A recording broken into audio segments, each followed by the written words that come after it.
শিখা শৰ্মাৰ দৰে হ'ব নেকি অখিল গগৈৰ অৱস্থা? এই শিৰোনামাৰে মই বহু দিন আগতে এটা ভিডিঅ' আপলোড কৰিছিলো আপোনালোকৰ বাবে। আকৌ যিসকলে চাব বিচাৰে সেই ভিডিঅ'টো তেওঁলোকৰ বাবে মই ডেছক্ৰিপশ্যনত লিংক দি দিছো, তালৈ গৈ ক্লিক কৰি আপোনালোকে চাব পাৰিব। নমস্কাৰ দৰ্শকসকল, অৱশেষত বহু জল্পনা কল্পনাৰ অন্তত নিৰ্বাচনী আয়োগে নিৰ্বাচনৰ দিন ঘোষণা কৰিলে।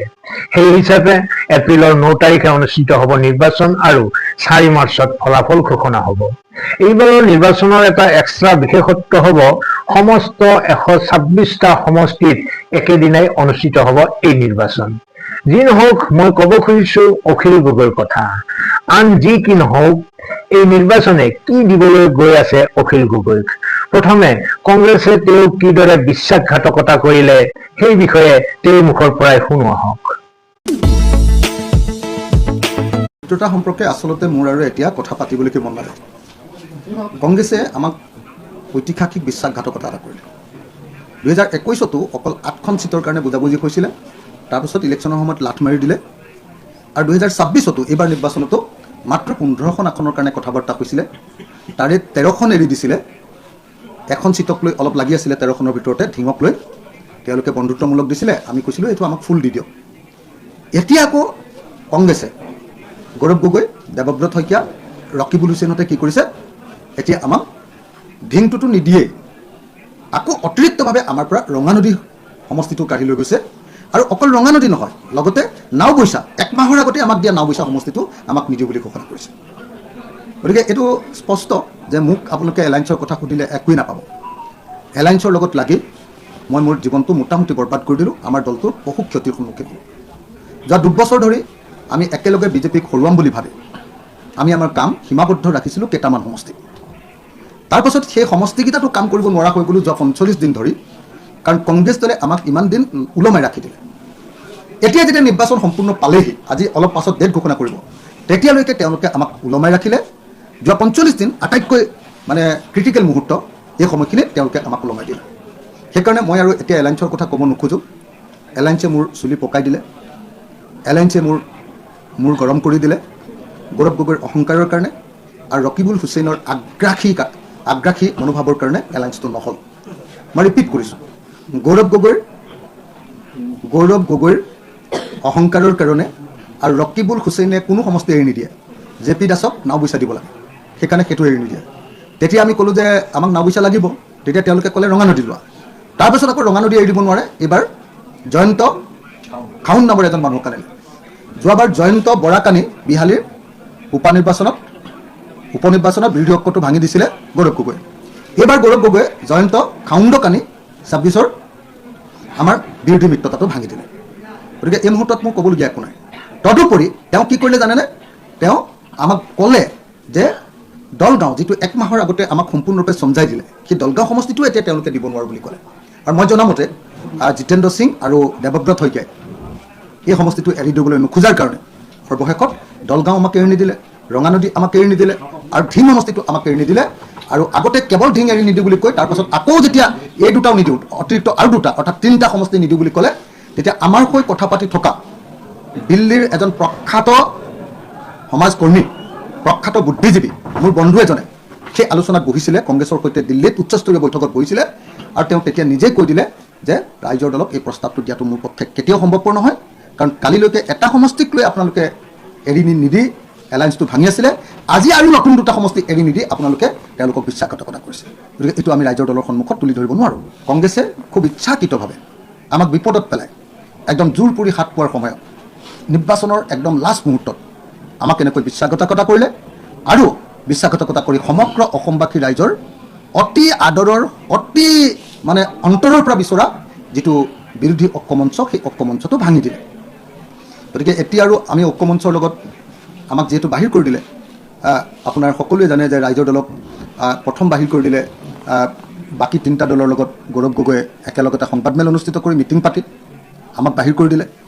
তাৰপাছত প্ৰথমখন 42জনীয়া তালিকা তেওঁলোকে প্ৰকাশ কৰি দিলে, যি 42জনীয়া তালিকাত আমাৰ নিজৰ 5টা চিট, আলোচনা কৰি থকা 5টা চিট সোমাই গ'ল। আৰু তাৰ পৰৱৰ্তী সময়ত আমাৰ মধ্যস্থতাকাৰীৰ লগত যি বৈঠক হৈছিলে, সেই বৈঠকতো তেওঁলোকে আকৌ প্ৰতাৰণা কৰিলে। গতিকে গৌৰৱ গগৈ আৰু ৰকিবুল হুছেইনৰ যুতিয়ে বিৰোধী ঐক্যমঞ্চ ভাঙি দিছে। গতিকে দায়িত্ব তেওঁলোকৰ। ৰাইজে যদি কিবা গালি পাৰিবলগীয়া আছে গৌৰৱ গগৈক ধৰক, মোক এইটো কথা পাতি থাকি লাভ নাই। কংগ্ৰেছে আমাক বিশ্বাসঘাতকতা কৰিলে। দৰ্শকসকল, অখিল গগৈৰ মনোবেদনা উপলব্ধি কৰিব পাৰিছে নিশ্চয়।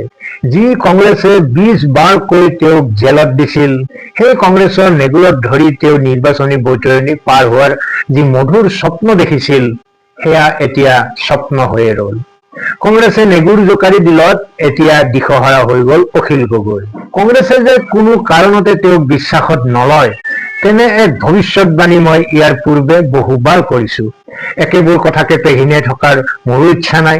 কিন্তু এটা কথা বাৰে বাৰে উনুকিয়াবই লাগিব যে কংগ্ৰেছে কোনো কাৰণতে তেওঁলোকৰ মিয়াৰ প্ৰতি থকা একচেটীয়া অধিকাৰৰ ভাগ কাকো দিব নোখোজে। এই ক্ষেত্ৰত মিয়াসকলেও কংগ্ৰেছকে নিজৰ প্ৰাণকৰ্তা বুলি ভাবে। UDF-এ সেই ঠাই ল'ব বিচাৰিছিল, কিন্তু কি হল আমি সকলোৱে দেখিলো। কংগ্ৰেছে এনে এক নেৰেটিভ ছেট কৰিবলৈ সক্ষম হল, যাৰ বাবে দলটো প্ৰায় নিশ্চিন্ন হোৱাৰ পথত। UDF দলটো বিজেপিৰ এজেণ্ট, বিজেপিৰ বি টিম, এয়ে আছিল কংগ্ৰেছৰ নেৰেটিভ। ঠিক একে নেৰেটিভ শিখা শৰ্মাৰ ক্ষেত্ৰতো ব্যৱহাৰ কৰিছিল তেওঁলোকে। মিয়াৰ ভোট পাবলৈ কি কৰা নাছিল শিখা শৰ্মাই, কিন্তু এটা মাথোৰ বাক্যই সকলো শেষ কৰি দিছিল। বাক্যটো আছিল শিখা শৰ্মা বিজেপিৰ এজেণ্ট। এতিয়া একেটা নেৰেটিভেৰে অখিল গগৈক শেষ কৰাৰ পৰিকল্পনা কৰিছে কংগ্ৰেছে। অৱশ্যে চূড়ান্ত ফলাফল 4 মে'তহে আমাৰ দৃষ্টিগোচৰ হব। আপোনালোকে কি ভাবে? ধৰি লওক মিয়া প্ৰধান সমষ্টি এটাত কংগ্ৰেছ আৰু ৰাইজৰ দলৰ প্ৰাৰ্থী একেলগে ভোট যুদ্ধত অৱতীৰ্ণ হৈছে। তেনে ক্ষেত্ৰত মিয়াসকলে কংগ্ৰেছক এৰি ৰাইজৰ দলৰ প্ৰাৰ্থীক ভোট দিবনে? কমেণ্ট বক্সত লিখে যেন। বহুতে ক'ব বিচাৰে যে গৌৰৱ গগৈৰ লক্ষ্য 2026 নহয়, বৰঞ্চ পিছৰ নিৰ্বাচনটোৰ বাবেহে তেওঁ প্লেটফৰ্ম তৈয়াৰ কৰাত মনোনিৱেশ কৰি আছে। এই কথা দলত্যাগ কৰি ওলাই অহা প্ৰায় সকলো নেতাই সংবাদ মাধ্যমৰ আগত প্ৰকাশ কৰিছে। আমিও দেখিছো যে তেওঁ উধাই মুধাই এনে কিছুমান নেতাক প্ৰাৰ্থিত্ব প্ৰদান কৰিছে, যিবোৰ হয়তো তেওঁ নিজৰ লবিৰ মানুহ বুলি ভাবে। তাৰ বাবে তেওঁ অতি পৰিকল্পিতভাৱে এনে কিছুমান পৰিৱেশৰ সৃষ্টি কৰিছে যে ভূপেন বৰাৰ দৰে মানুহো আজি দলৰ পৰা দল ত্যাগ কৰি ওলাই আহিবলৈ বাধ্য হৈছে। শেহতীয়াভাৱে প্ৰদ্যুৎ বৰদলৈয়েও হাইকমাণ্ডলৈ চিঠি লিখিবলগীয়া হৈছে। তেওঁ যে ওলাই নাহিব সেই কথা ভাবিব নোৱাৰি। এক কথাত গৌৰৱ গগৈয়ে 26ৰ নিৰ্বাচনত জয় লাভ কৰাতকৈ এইখিনি সময়তে তেওঁ নিজক দলটোৰ ভিতৰত অবিসম্বাদী নেতা হিচাপে গঢ়ি তোলাতহে যেন মনোনিৱেশ কৰিছে। তেনেস্থলত অখিল গগৈৰ দৰে এজন নেতাক সংগ দি তেওঁ নিজৰ ভৱিষ্যতৰ বাটত কাঁইট পুতি নিশ্চয় ল'ব নোৱাৰে। অখিল গগৈৰ বাবে আটাইতকৈ ডাঙৰ বিড়ম্বনাটো হৈছে এইখিনি কথাকে তেওঁ বুজি নাপালে, যাৰ বাবে তেওঁ আজি অনুতাপ কৰিবলগীয়া হৈছে, নহয়নে? দৰ্শকসকল, আপোনালোকৰ মতামত জানিবৰ মন গৈছে, বিশেষকৈ অখিল গগৈৰ ভৱিষ্যত সম্পৰ্কে। অখিল গগৈৰ ভৱিষ্যত সম্পৰ্কে আপোনালোকৰ ধাৰণা কি?